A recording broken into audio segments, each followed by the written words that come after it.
मी हिमालयात गेल्यावर अनेक सिद्धांशी बोललो, त्यांच्याकडून अनेक ध्यानपद्धती जाणून घेतल्या. इतक्या पद्धती आहेत, मी तुम्हाला प्रामाणिकपणे सांगतो. जर मी म्हटलं ध्यान करा, किंवा उद्या विश्वनाथराव कराडांनी सांगितलं ध्यान करा, कोणी सांगितलं, तुमचं मन निश्चित सैरभैर होईल. आज हजारो पद्धती ध्यानाच्या आहेत. यूट्यूबवर प्रचंड मार्केटिंग चालू आहे ध्यानाचं. इंटरनेटवर ध्यानाचा अवघा सुकाळू अवतरलेला आहे. मग समाजाची ही अवस्था का जगभर? ध्यानाच्या ज्ञानाला इतका महापूर आलाय, ती नदी दुथडी भरून वाहते आहे. मग साधक शुष्क का? हेच नेमकं कारण आहे. तुम्हाला पुनश्च संभ्रमित केलं गेलं आहे. कोण म्हणतं ही पद्धती, कोण म्हणतं ती पद्धती. तुम्ही एक प्रामाणिक प्रश्न मला विचाराल, अहो आम्ही ध्यान करावं तरी कुठल्या पद्धतीचं ते तरी सांगा. प्रत्येकाची पद्धत वेगळी, प्रत्येक धर्माची पद्धत वेगळी, प्रत्येक पंथाची पद्धत वेगळी, प्रत्येक संप्रदायाची रीत वेगळी. आम्ही काय करावं? करावं तरी काय? माझा पहिला हेतू आहे तुमच्यापर्यंत येऊन सांगण्याचा, ध्यानासंबंधी सर अवेअरनेस आणि अवेकनिंग आणणं. Awareness, to bring awareness and awakening for meditation. याचं कारण असं आहे, मला तुमच्याच खोडकर मनाला हळूहळू पुढे न्यायचं आहे. तुम्ही मला सांगा, तुम्ही ते सगळे हाडाचे शिक्षक आहात. वर्गात एखादा इतका द्वाड नोटोरियस विद्यार्थी असतो, एक शिक्षक जाऊन दुसरा शिक्षक येताना सगळा वर्ग डोक्यावर घेतो. शिक्षक म्हणतात, काय करायचं या विद्यार्थ्यापुढे? हा करतो म्हणून सगळा वर्ग दंगा करतो, मस्ती करतो, कोलाहल माजवतो. मग एका शिक्षकाने सुंदर शक्कल लढवली, त्या द्वाड विद्यार्थ्यालाच मॉनिटर केलं. वर्गात शांतता आली. वर्गात आपोआप शांतता आली. तुमचं जे चंचल मन आहे त्यालाच प्रशिक्षित करा, त्यालाच ट्रेन करा. आणि लक्षात घ्या, हेच मन तुम्हाला समाधी अवस्थेपर्यंत घेऊन जाणार आहे. मृत्यूनंतरसुद्धा हेच मन पुढच्या जन्मी तुम्हाला मिळणार आहे. मनोमय कोश मृत होत नाही. आत्ताच निर्णय घ्या, स्वतःच्या मनाला बदला, स्वतःचा स्वभाव, आतला भाव बदला, वृत्ती बदला, प्रवृत्ती बदला. पुढच्या जन्मी तुम्हाला जो स्वभाव आहे, हवासा वाटतो, आत्ताच तसा प्रयोग करा. गीतेने ठाई पानावर सांगितलं आहे, जी अंतिम अवस्था मनाची आहे, स्वभावाची आहे, वृत्तीची आहे, तीच पुढील जन्मी प्राप्त होईल. Now choice is yours. Choice is yours. Kindly rethink, reconsider Gita again and again. भगवान श्रीकृष्णाने फक्त संकेत, इशारा केला आहे. निवड तुमची, विचार तुमचा. जर पुढील जन्मी उत्तम संस्कार, उत्तम स्वभाव, आत्ता या क्षणी निर्णय घ्या, उद्या नव्हे. Time and tide waits for none. आत्ताच निर्णय घ्या, मला माझ्या वृत्तीत बदल आणायचा आहे, माझा चित्तवृत्तीत बदल आणायचा आहे. माऊलीने ठाई पानापानावर सांगितलं आहे, अरे अरे ज्ञाना झालासी पावन, तुझे तुझ ध्यान कळो आले, तुझा तुची देव, तुझा तुची भाव, फिटला संदेह अन्य तत्वी, फिटला संदेह अन्य तत्वी. किती पानं लिहावी लागतील जे समजवायला 4 ओळीत प्रत्यक्ष माऊली सांगून गेली आहे. अन्य तत्वासंबंधी कशाला चर्चा? स्वतःवर लक्ष केंद्रित करा, स्वतःला ओळखा.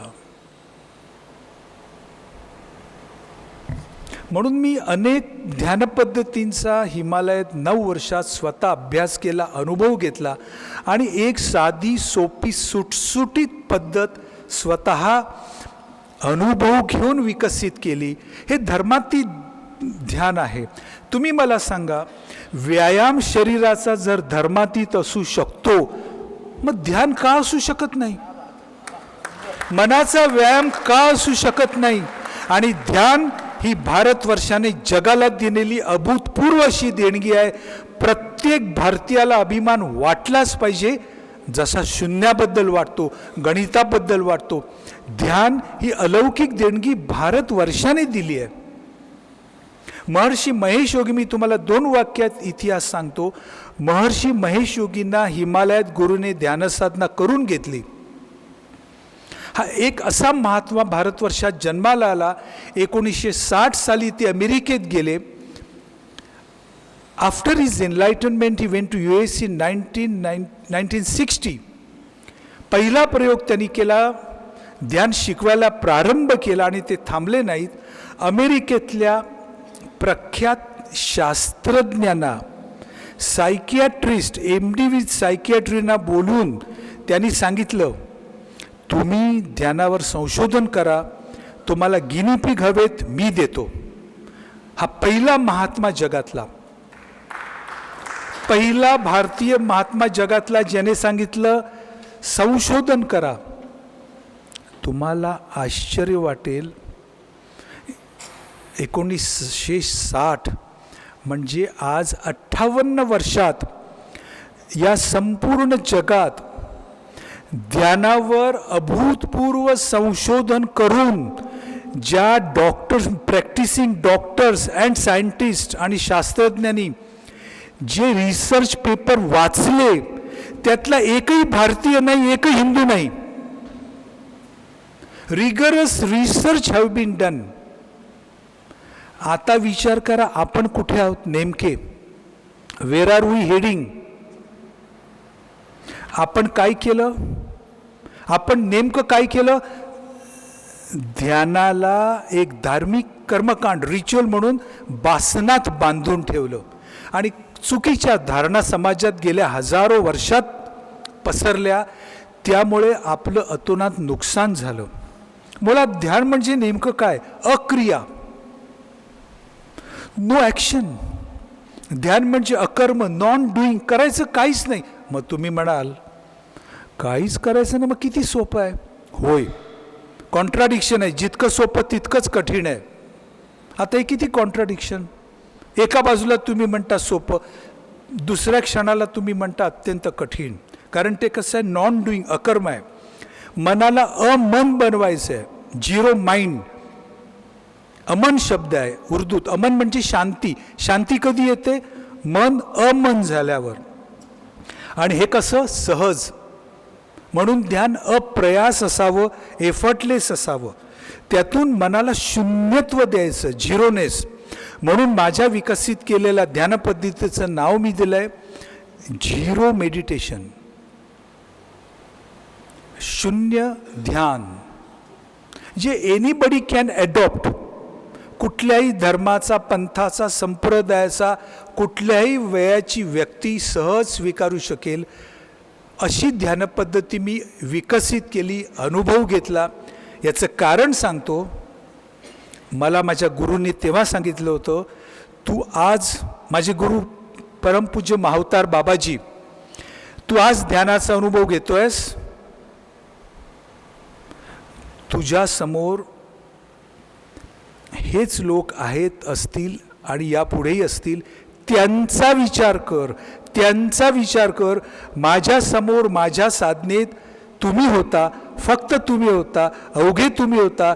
म्हणून मी अशी पद्धती विकसित केली जी तुम्हाला सहज स्वीकार्य होईल आणि त्याचा तुम्ही सहज स्वीकार करून रोजच्या जीवनात तो अनुभव सहज घेऊ शकाल. ध्यानासंबंधी जे गैरसमज होते ते इतके चुकीच्या पद्धतीने दुर्दैवाने पसरवले गेले होते. ध्यान हे निवृत्तीनंतर म्हाताऱ्या कोत्याऱ्यांनी करायचं आहे, 60व्या वर्षानंतर पेन्शनीत गेल्यावर. हिमालयातल्या एका सिद्धाला मी विचारलं, आत्ताच मी डॉक्टर विश्वनाथजींबरोबर बोलत होतो, की तुम्ही जे व्रत घेतलं, तुम्ही ज्या विद्यार्थ्यांशी आयुष्यभर संबंधित राहिलात, नेमका त्यांचाच त्यांचाच आणि ध्यानाचा संबंध आहे. हिमालयातल्या एका सिद्धाला मी विचारलं, साधना कुठल्या वयात करावी? साधना कुठल्या वयात करावी? त्यांनी समर्पक उत्तर दिलं, साधनेचं खरं वय आहे 16 ते 26.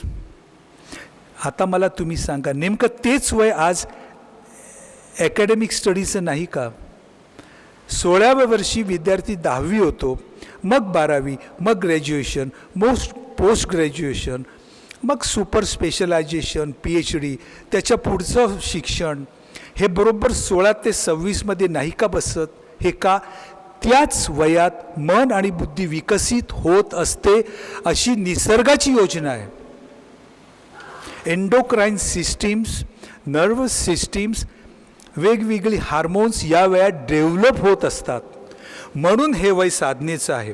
म्हणून निवृत्तीनंतर ध्यान नाही, तरुण वयातच ध्यान शिकलं पाहिजे. प्रत्येक संप्रदायाने काय ठरवलं? माझं ध्यान तेवढं करत, दुसऱ्याचं खोटं. प्रत्येक संप्रदाय म्हणतो माझं तेवढं खरं, दुसऱ्याचं खोटं. पूर्वग्रह पसरवले गेले, म्हणून आपण संशोधनापासून दूर राहिलो. आणि हा मनाचा व्यायाम आहे, मनाचं स्नान आहे. परदेशात आज काय दिसतं आहे? आज सगळ्या कॉर्पोरेट्स ऑफिसेसमध्ये मेडिटेशन स्टुडिओ आहेत, ध्यान मंदिर आहेत. म्हणून मी डॉक्टर विश्वनाथजींना प्रांजळ विनंती करतो, इथे ध्यान मंदिर लवकरात लवकर विद्यार्थ्यांसाठी त्यांनी सुरू करावं, अशी माझी आग्रहाची त्यांना विनंती आहे. आणि तुम्ही विश्वास ठेवा, प्रत्यक्ष माझी माऊली तिथे ध्यान शिकवायला येईल, कोणाच्या ना कोणाच्या रूपाने. स्वतः ज्ञानेश्वर माऊली तिथे येईल. आणि असा दुसरा योग कुठे येणार नाही. आज जगातल्या 100 कॉर्पोरेट सेलिब्रिटीची नावं काढली, अगदी स्टीव्ह जॉब्स, मार्क झुकेरबर्गपासून 80 नावं 100तली. ते सगळे रोज 20 मिनिटं ध्यान करीत आहेत. सगळे कॉर्पोरेट्स. अमेरिकेतल्या सैन्याला 16 मिनिटं ध्यान शिकवण्याचा प्रयोग सुरू झालेला आहे. 250 विद्यापीठात अमेरिकेत ध्यान शिकवायला प्रारंभ झालेला आहे. येत्या 25 वर्षात भारतात ही पद्धत इथे येईल. त्याच्या आधीच आपल्याला जागं व्हायला नको का? थेरपी म्हणून लवकरच ध्यान येणार आहे. आज अमेरिकेत माइंडफुलनेस मेडिटेशन सायकियाट्रिस्ट थेरपी म्हणून शिकवित आहेत आणि लाखो डॉलर्स फीज घेत आहेत. हे वास्तव आहे. ध्यानाने कुठल्या सुप्त शक्ती मनाच्या वाढतात? सगळ्यात पहिली एकाग्रता, कॉन्सन्ट्रेशन. दुसरी स्मरणशक्ती, मेमरी. तिसरी विश्लेषण, ॲनलायझिंग. आज IT युग आहे, माहितीचा महापूर आहे. तुम्ही विश्लेषण केलं नाही, तुम्ही जगू शकणार नाही. विश्लेषण अत्यावश्यक आहे. तो सेन्स, ॲनलायझिंग सेन्स वाढेल. विचारात स्पष्टता, क्लॅरिटी इन थिंकिंग, ग्रास्पिंग, आकलन शक्ती वाढेल. 6वी शक्ती भावनिक संतुलन, इमोशनल बॅलन्स. तरुण पिढीचा मोठा प्रश्न आज डिप्रेशन आहे. कॉलेजापासून सुरू होतो, करिअरमध्ये वाढतो, करिअरमध्ये अपयश दिसू लागतं, आणखीन वाढतो. मनाचं संतुलन साधलं, डिप्रेशन येणार नाही. मग डॉक्टर आज सांगतात, अहो तुम्ही ध्यान का करत नाही? डॉक्टरांना सांगायची वेळ आपण आणली आहे. 1970च्या दरम्यान हार्वर्ड युनिव्हर्सिटीमध्ये डॉक्टर हर्बर्ट बेन्सन आणि California युनिव्हर्सिटीमध्ये doctor Robert kth Wallace यांनी केलेले फक्त 3च निष्कर्ष मी तुम्हाला सांगतो थोडक्यात. ध्यानाने नेमकं शरीरात काय घडतं? प्रथम, शरीरात ऑक्सिजनचा जो वापर आहे आपोआप कमी कमी होतो. किती?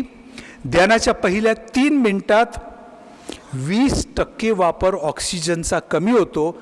आणि हे व्हायला 3 ते 4 तासांची झोप यावी लागते. Now kindly imagine the difference.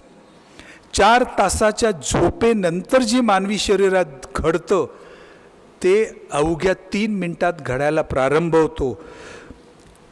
दुसरं महत्त्वाचं संशोधन त्यांनी मांडलं, मेंदूत अल्फा लहरींचं प्रमाण आपोआप वाढू लागतं, ज्या लहरी मेंदूत आनंद, शांती, तृप्ती, वृद्धीची भावना आणतात.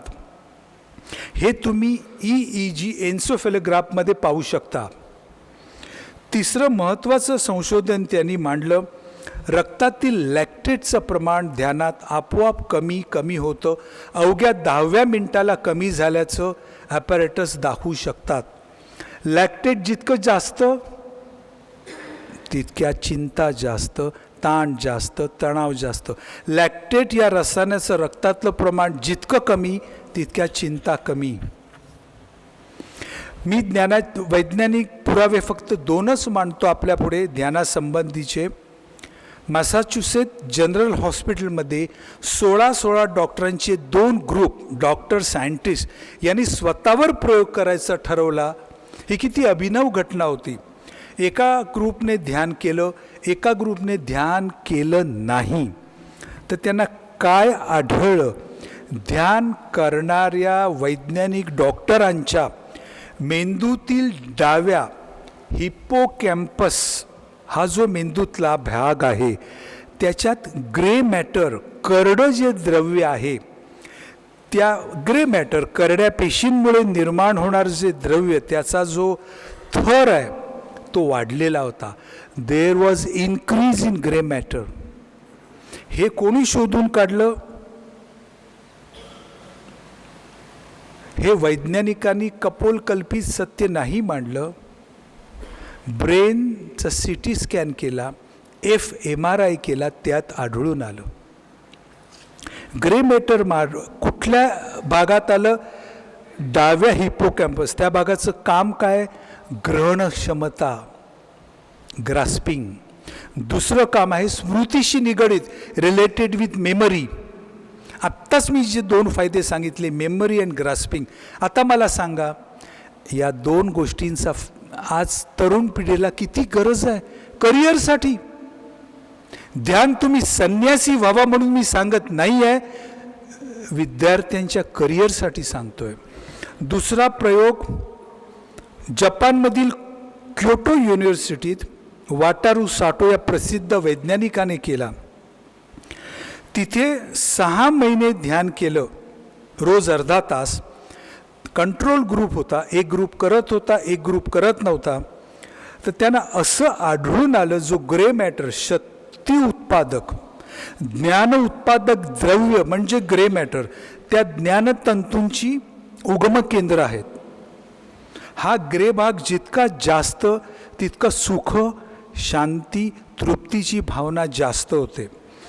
तर जो आपल्या मेंदूतला प्रेक्युनियस म्हणून भाग आहे तिथे ग्रे मॅटर जास्त झाल्याचं आढळून आलं.